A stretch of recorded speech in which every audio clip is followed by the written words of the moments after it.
Ecumenismo, Torre de Babel do século XXI.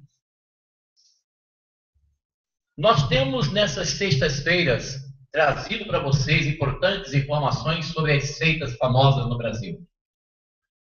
Sexta-feira passada nós falamos sobre o judaísmo, que é o regresso do cristianismo. Por causa do grande templo que está sendo construído em São Paulo, um grande número de cristãos que professavam a fé cristã estão fortemente ameaçados de retornar, de retroceder às práticas do judaísmo, que não é o caso como nós ensinamos na sexta-feira passada. O ecumenismo, o que é isso? É a busca da unidade da igreja. O ecumenismo, a palavra que vem do grego, a ideia de casa organizada. O ecumenismo ele precisa de mentiras para poder se manter. O nosso Senhor Jesus Cristo, ele condenaria, se ele estivesse aqui presente um momento em corpo, aqui na terra, ele condenaria o ecumenismo? Eu acredito que sim. Nós cristãos devemos aderir, devemos nos simpatizar, devemos aceitar o ecumenismo. O grande líder espiritual Moisés, ele não era ecumênico. Ele não tinha essa ideia de ecumenismo. Vamos ver aqui, no livro de Deuteronômio, no capítulo 30, versículo de 15 a 20. Vamos ler aqui. Olha, que hoje ponho diante de ti a vida com o bem e a morte com o mal. Mando-te hoje que ames o Senhor teu Deus, que andes em seus caminhos, observes seus mandamentos, suas leis, seus preceitos, para que vivais e te multipliques. E que o Senhor teu Deus te abençoe na terra que vais entrar para possuí-la. Moisés estava falando com o povo de Israel, que estava perto de penetrar na terra prometida. Se porém o teu coração se afastar, se não obedeceres, e se te deixares seduzir para te prostrar diante de outros deuses e adorá-los, eu te declaro neste dia, perecereis seguramente, e não prolongareis os vossos dias na terra em que ires entrar para possuí-la ou passar o Jordão. Prossegue Moisés falando com o povo. Tomo hoje por testemunho o céu e a terra contra vós, ponho diante de ti a vida e a morte, a bênção e a maldição. Escolhei, pois, a vida para que vivais e a tua posteridade.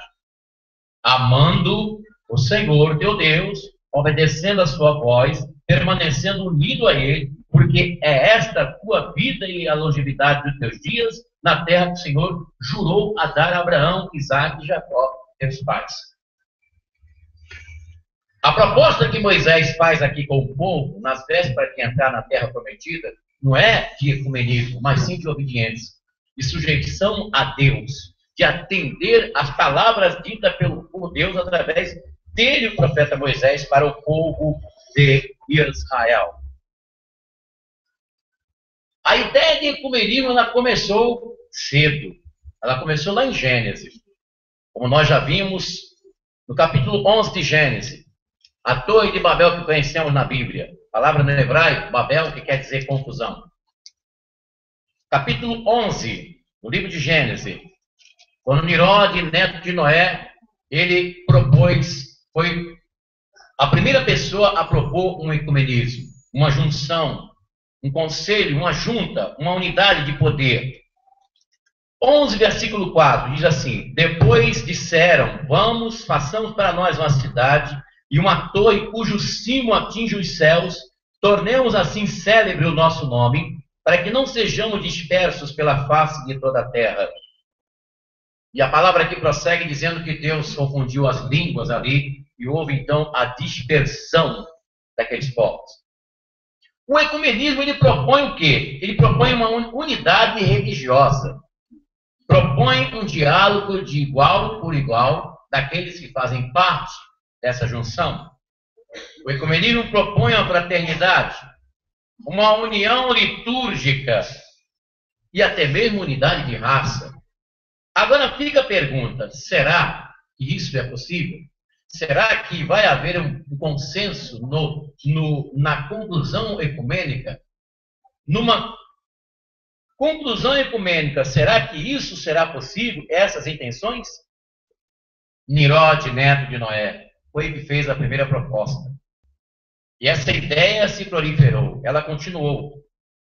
Nós vamos abrir aqui no livro de Daniel. Houve um rei lá em Ur dos Caldeus, exatamente no lugar onde foi feita a Torre de Babel. Nesse lugar, Ur dos Caldeus, conhecido na Bíblia como Babilônia, nós vamos ver que esse rei, Nabucodonosor, ele tinha também o espírito Nirode, o espírito de ecumenismo, o espírito de pretensão, de poder e de, aparentemente, de unidade, mas substancialmente de poder, de dominação, de unidade, mas de poder ao mesmo tempo, de comando. Vamos abrir aqui o livro de Daniel, capítulo 3, versículos 5 e 6, que diz assim: No momento em que ouvides o som da trombeta, da flauta, da cítara, da lira, da harpa e de toda espécie de instrumentos musicais, em adoração diante da estátua de ouro ereta pelo rei Nabucodonosor, quem não se prostrar para adorá-la será precipitado sem demora na fornalha ardente. Então você veja que a penalidade aqui era dura para aqueles que não aderissem ao comando de Nabucodonosor, porque ele, propositadamente, ele fez uma estátua simbolizando o seu Deus, simbolizando também o seu egoísmo, o seu poder, o seu orgulho, a sua ostentação, e ele determinou por lei obrigatória para toda a província, para todas as satrápias da Babilônia, para que fosse colocado uma lei de obrigação das pessoas se prostrar diante daquela estátua em determinado momento, que fosse tocado os instrumentos daquele governo iníquo. Isso é bom? Isso é o ecumenismo? Depois veio Nabucodonosor, veio o tal de Constantino, o rei lá de Roma, do Quarto Império Mundial. Ele também teve a ideia, a mesma ideia, lá de Herodes, de fazer unidade religiosa. E ele conseguiu isso, porque ele era imperador de Roma, Constantino. Ele pegou todas as religiões da Grécia, do Egito, as religiões pagãs, as religiões da Pérsia, de Babilônia também, e ele fez uma fusão, uma junção. E, por incrível que pareça, essa junção, pessoal, eu vou dizer, não fiquem assombrados. Sabe qual foi o nome dessa junção que ele deu? Igreja Católica Apostólica Romana. Isso mesmo, Igreja Católica Apostólica Romana. O que é a Igreja Católica Apostólica Romana? Foi um ecumenismo feito por Constantino. Constantino fez isso, entendeu? Passaram-se os séculos, a ideia de ecumenismo continuou. Em 1514, quando nós tomamos conhecimento pela história do agostiniano Martinho Lutero, que afixou nas portas da igreja, lá em Andoverg, na Alemanha, as 91 teses contra as indulgências da igreja romana, e aí deu origem ao movimento protestante, a reforma protestante conhecida na história geral. Houve cisma na igreja. A princípio, a igreja não acreditava que aquele movimento fosse ter um crescimento estrondoso como teve. Houve perseguição. Mas quando o movimento cresceu na Europa, a Igreja Católica Romana criou a chamada Companhia de Jesus. A Companhia de Jesus, que teve por objetivo de trazer de volta os irmãos, que eles chamavam de irmãos separados, que eram os protestantes, de volta para a Igreja Católica. E, através do movimento Companhia de Jesus, os soldados da Igreja Romana, eles não conseguiram fazer isso. Apelaram, então, até mesmo para os tribunais de Inquisição, também não conseguiram. Então, por volta de 1963, agora, no nosso tempo, depois de quase 2000 anos, no Concílio Vaticano II, houve, então, na reunião do Concílio Vaticano II, a proposta sobre o ecumenismo, que fundamentalmente o objetivo principal do ecumenismo da Igreja Tradicional Católica é trazer de volta os irmãos separados para o comando do Papa, sendo que, de uma forma ampla, geral e irrestrita, abrange as outras religiões, a unidade religiosa, né, das outras religiões, mas fundamentalmente é trazer de volta. E este movimento teve até um decreto lá no Vaticano, chamado Decreto Unitatis Redintegratio. Eu vou repetir, Decreto Unitatis Redintegratio, o nome do decreto que foi consubstanciado o ecumenismo da Igreja Católica no Concílio Vaticano II, na intenção da Igreja trabalhar para fazer a unidade religiosa, que foi assinado no dia 21 de novembro de 1964 pelo Papa Paulo VI. Ele assinou esse decreto.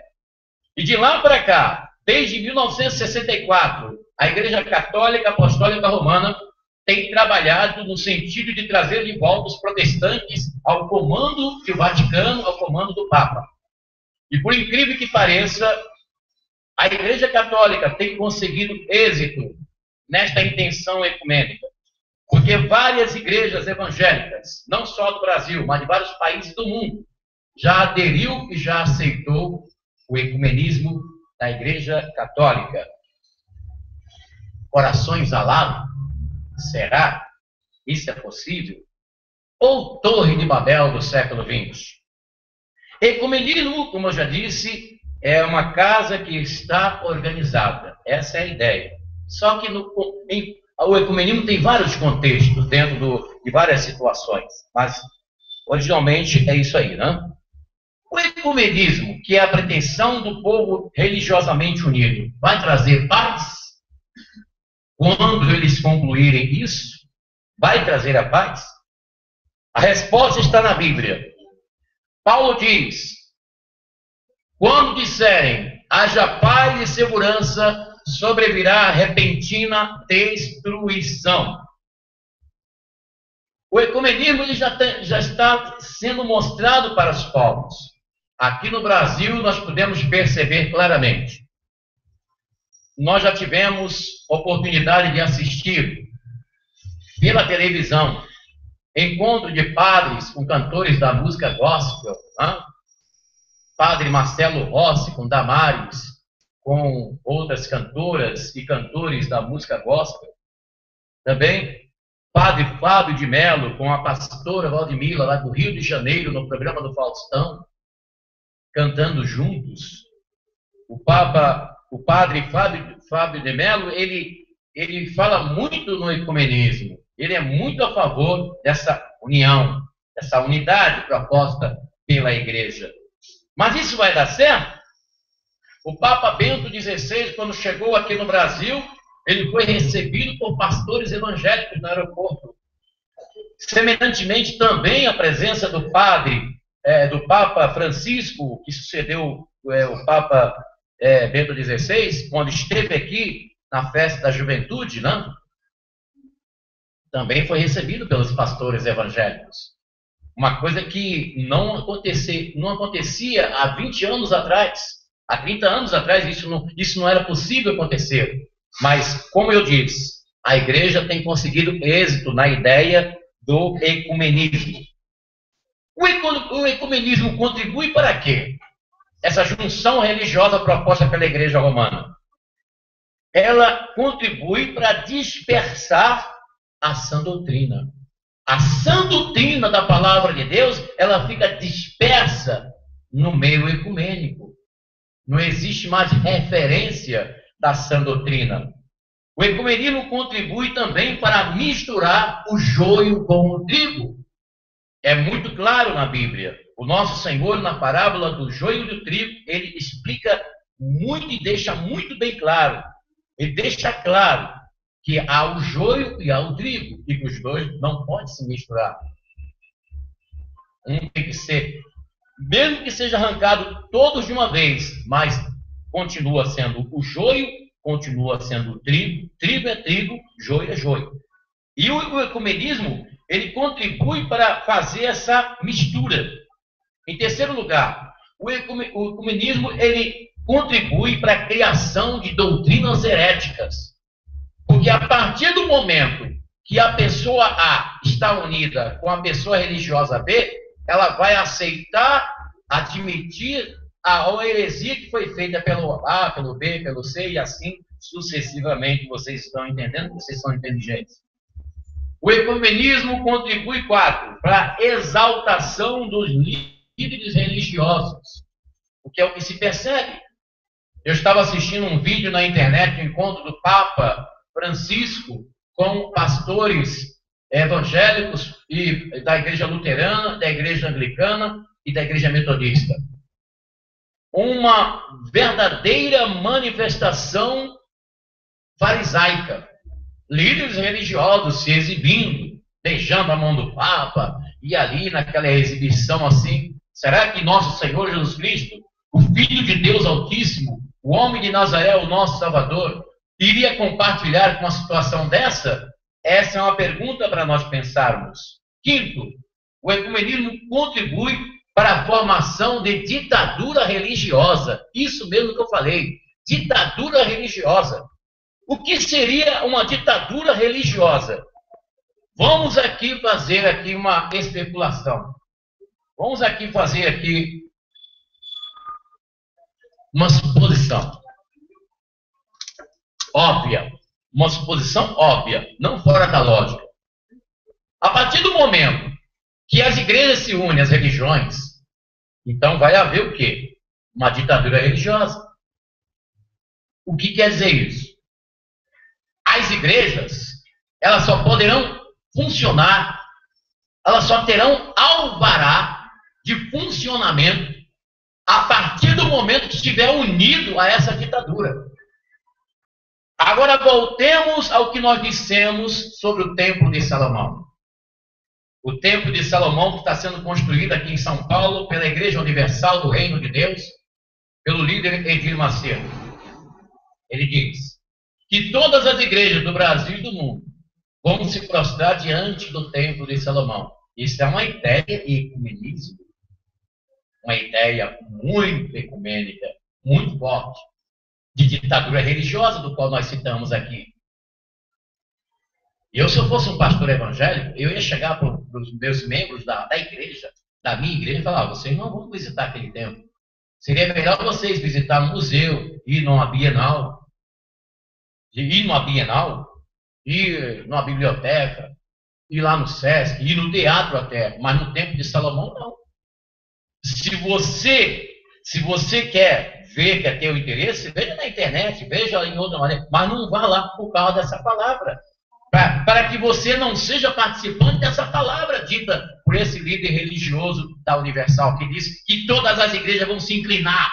A ideia de Nabucodonosor, pessoal, quando tocar as trombetas, quando tocar os sinos, vocês vão se inclinar diante da estátua. Olha a mesma ideia de Herodes, façamos uma torre que chega lá no céu. Ideia de soberania, ideia de controle totalitário, ideia de comunismo religioso. O ecumenismo ela se confunde até mesmo com o comunismo, pessoal.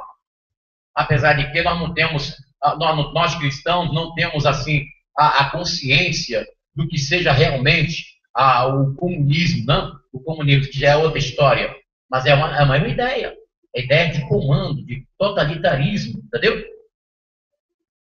O ecumenismo, ela vai impor, vai obrigar.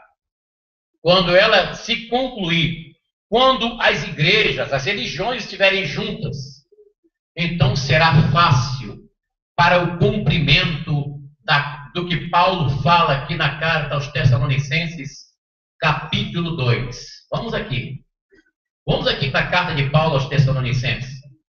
O que está para acontecer no planeta Terra? Paulo diz assim: a manifestação do ímpio será acompanhada graças ao poder de Satanás e de toda sorte de portentos, sinais, prodígios e enganadores. Ele, o anticristo, usará de todas as seduções do mal, com aqueles que se perdem, por não terem cultivado o amor à verdade, que os teria podido salvar. Por isso, Deus lhes enviará um poder que os enganará e os induzirá a acreditar no erro. Está explícito, pessoal. Isso aqui não precisa de explicação. Está aí. O ecumenismo está incluso nessa palavra que Paulo fala aqui na carta aos Tessalonicenses, no capítulo 2, versículos de 9 até o 11 que nós lemos. Está aqui. O ecumenismo é uma ferramenta que contribuirá para o governo do anticristo. Esse ecumenismo que está aí. Aí, sabe o que vai acontecer, pessoal? Depois que as igrejas estiverem reunidas, já estão se unindo. Muitas igrejas evangélicas no Brasil já aceitou a união com o Papa. Igreja anglicana, luterana, presbiteriana parcial, metodista. As igrejas pentecostais são, a maioria não aceitam o ecumênico. Mas alguns pastores pentecostais já estão aceitando, porque na presença do Papa Francisco, aqui no Rio de Janeiro, no Brasil, alguns pastores pentecostais estiveram no aeroporto. Isso é sinal de que algumas igrejas pentecostais também estão enfileirando para o ecumenismo, que foi um decreto feito, um decreto que foi assinado pelo Papa Paulo VI, em 1964, em novembro de 64, lá no Concílio Vaticano II. Sabe o que vai acontecer?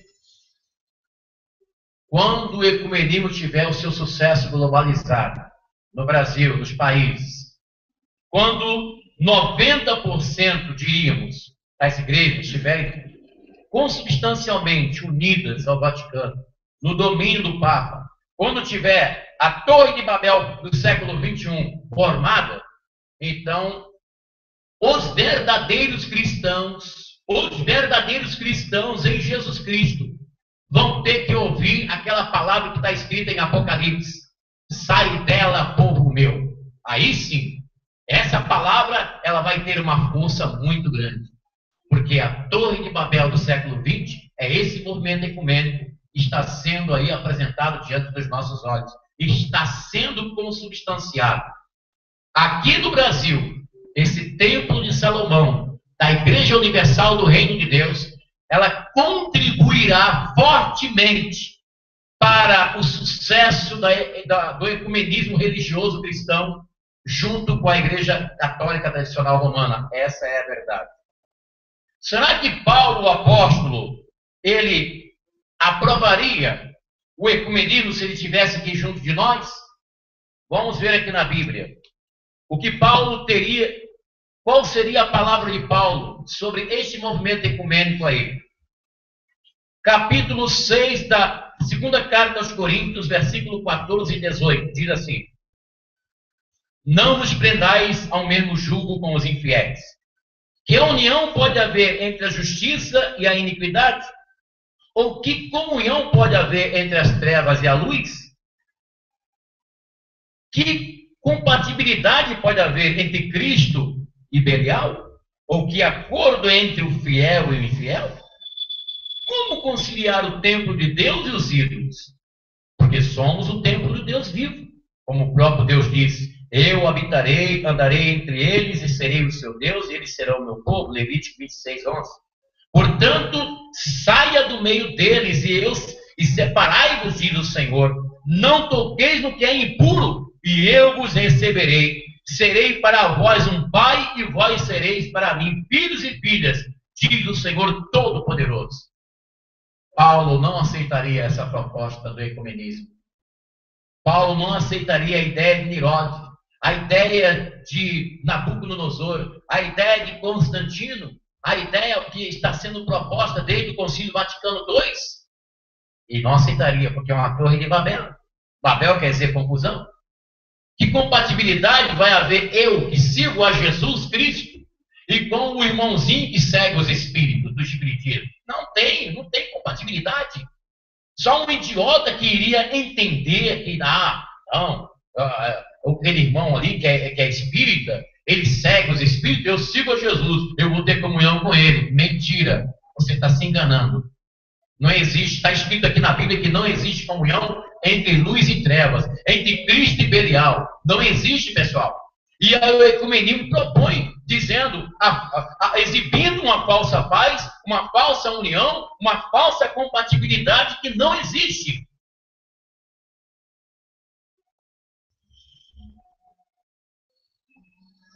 O ecumenismo é uma ferramenta aprontando a cama para o anticristo. Essa é a verdade.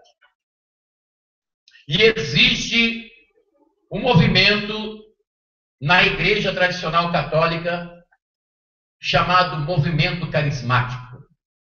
Esse movimento, ele tem contribuído bastante para o desenvolvimento e o sucesso do ecumenismo. Que movimento é este? O movimento carismático católico. Como que começou? Será que o Vaticano aprova esse movimento? O Conselho Nacional dos Bispos do Brasil tem simpatia com o movimento carismático? Os padres tradicionais da Igreja Católica, como o padre Marcelo Rossi e muitos outros que existem no Brasil, será que esses padres têm o apoio do Conselho Nacional dos Bispos do Brasil? Movimento carismático da Igreja Católica. O que significa? Como que começou? Como que está no presente momento no Brasil? Próxima sexta-feira, nós vamos falar sobre o movimento carismático da Igreja Católica, uma contribuição forte para o sucesso do ecumenismo. E lembrando que neste domingo nós vamos na celebração da restauração da família. Nós vamos trazer aqui uma palavra de Deus sobre o apóstolo São Paulo, né? Os mistérios do apóstolo São Paulo.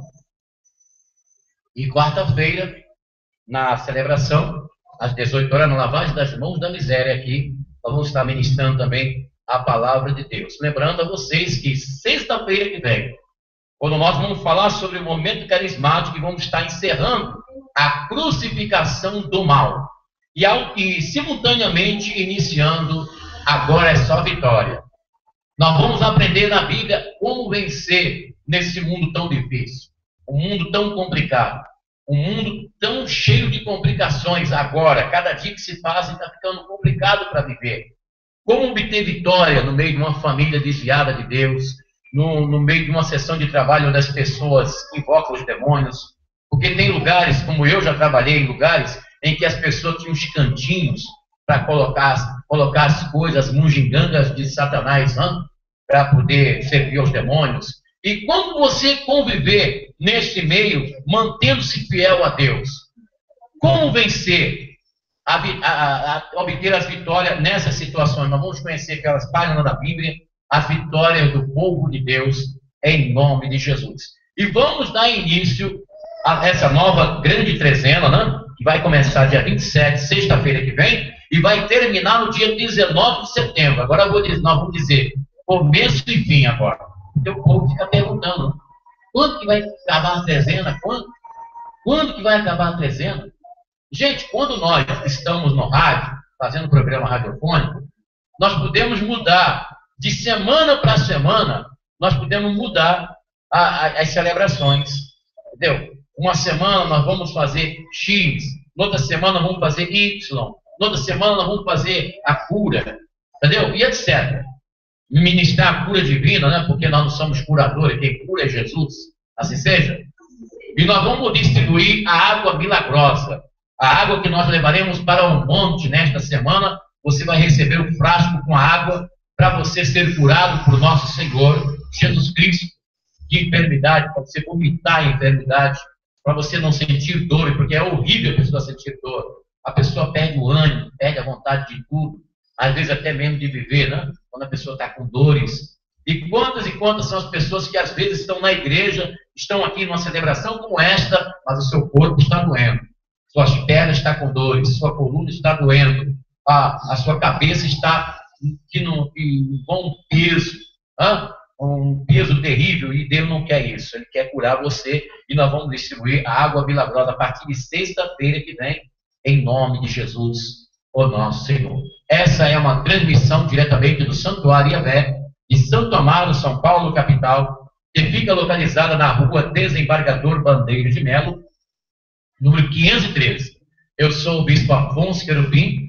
Eu estou aqui neste endereço todos os dias no plantão espiritual de atendimento. Você que foi vítima de obras de macumbaria, você que seu casamento está aí sendo destruído, você está aí numa vida terrível, já procurou tudo, já andou por todos os lugares, e você ainda não veio aqui. Eu creio no poder de Deus. Nós estamos aqui em oração, buscando a Deus. Vamos comemorar 22 anos abençoando o povo aqui neste lugar, e você é o nosso convidado para estar conosco. Você pode comparecer no santuário, você receberá gratuitamente a oração da crucificação do mal e a bênção de Deus para a sua vida. Se você quiser escrever para nós, missãoyahvé@gmail.com. E nós estamos aí na internet, estamos no nosso site www.missãoyahvé.com.br, nosso site na internet, onde você poderá deixar o seu pedido de oração. Você pode também ligar para nós, você de qualquer parte do Brasil, você pode ligar para nós. Telefone 2597-6926. 2597-6926 é o telefone para você ligar, marcar a sua consulta espiritual, tá bem? Em nome de Jesus, nosso Senhor. E nós queremos dar um alô para os nossos irmãos que já frequentaram aqui a nossa igreja, que está aí nos assistindo pela internet, de qualquer parte do Brasil, né? Pega aqui o outro prospecto, Larissa, outro prospecto, por favor. Então, você que nos assiste em qualquer parte do Brasil, tá? Já está aqui, já encontrei o que eu queria.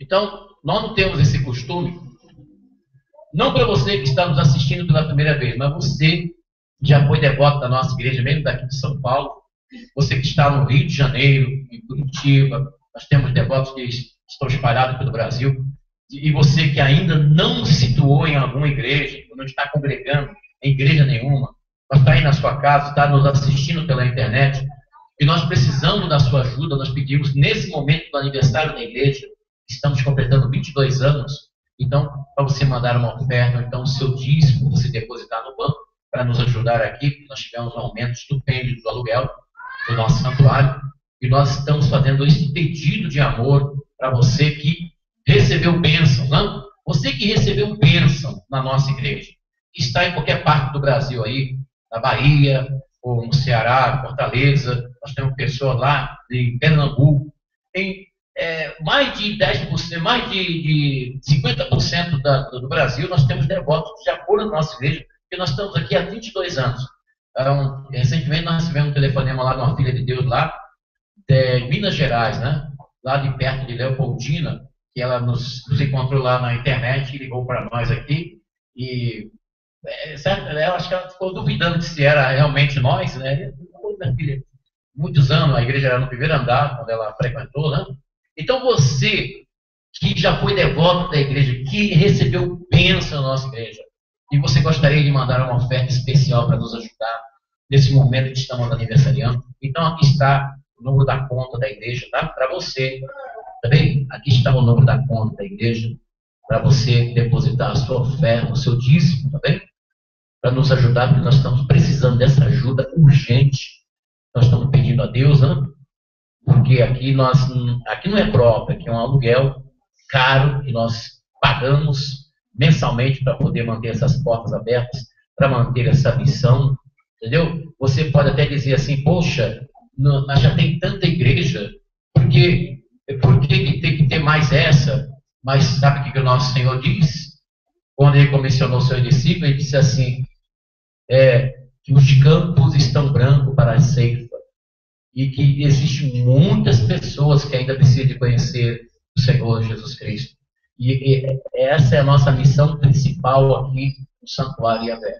Então, quando você deposita o seu dízimo, quando você deposita a sua oferta, você está colaborando com a nossa missão para ajudar a levar a palavra de Deus para as pessoas que estão morrendo. Muita gente aqui no Brasil, apesar de haver tanta pregação do Evangelho, tantas igrejas pregando o Evangelho, pelos meios de comunicação, mas quando você liga a televisão aqui em São Paulo, por exemplo, na Record, no Balanço Geral, você vê o derramamento de sangue, jovens de 17, 18 anos, 20 anos, com a arma na mão, assaltando,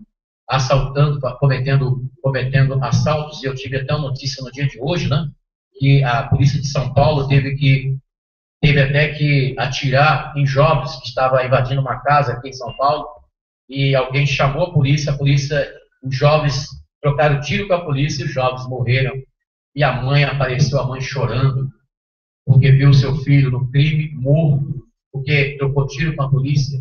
Então isso mexe com o nosso coração, pessoal. A igreja de Jesus tem responsabilidade, entendeu?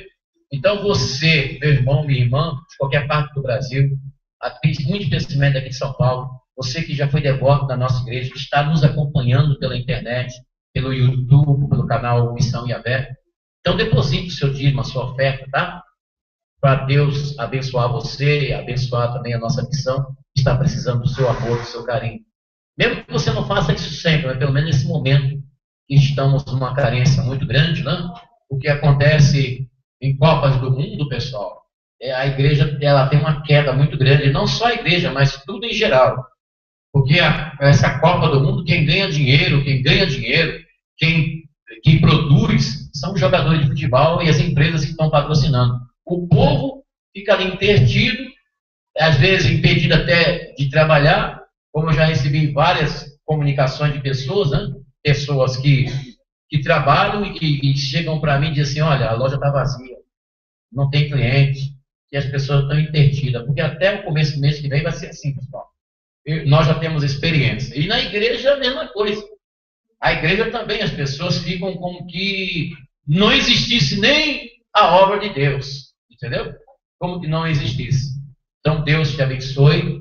A qualquer momento eu vou estar por aqui trazendo para você a palavra de Deus em nome de Jesus, o nosso Senhor.